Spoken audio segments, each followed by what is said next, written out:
COVID-19, Asia-Pacific region lost 8% of working hours in 2020. The pandemic pushed 75 to 80 million people in developing Asia-Pacific region into extreme poverty in 2020.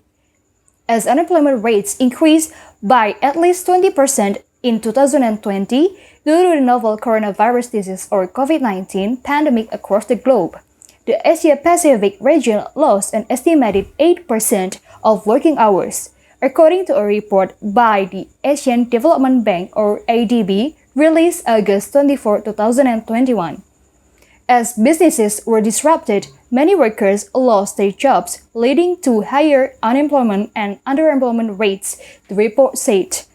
Data collected from the ADB Institute surveys in 2020 shows that a significant number of households engaged in business were severely affected by the pandemic.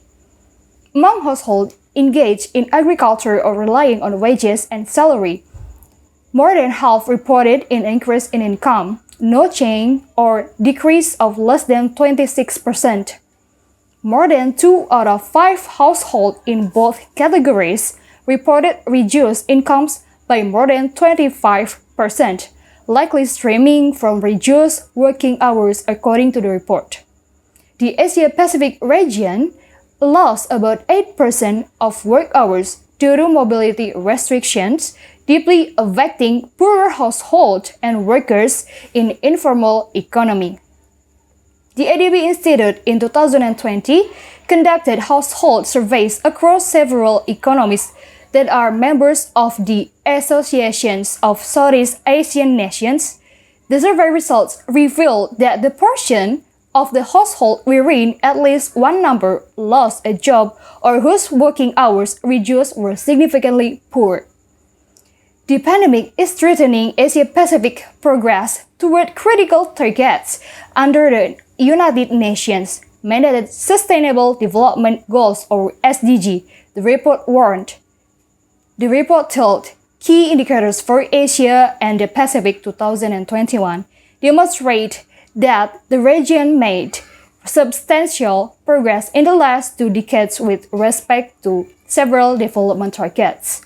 Key indicators present comprehensive economic, financial, social, and environmental statistics for ADB's 49 regional members.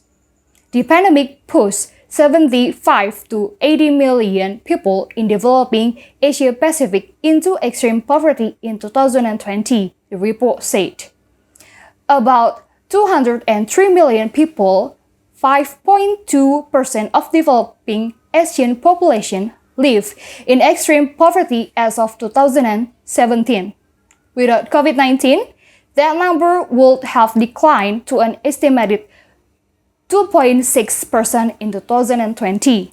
Assuming that the pandemic increased equality, the relative rise in extreme poverty, defined as living on less than $1.90 a day, may be even greater, the report warned. Achieving the SDG of United Nations of 2030 Agenda for Sustainable Development will require mobilizing increasing levels of public revenue. Revenue statistics in Asia and the Pacific presents key indicators to track progress on domestic resource mobilization and to inform tax policy and reform that could help fill the financing gap to fund the SDGs. I'm Donna from Invada News.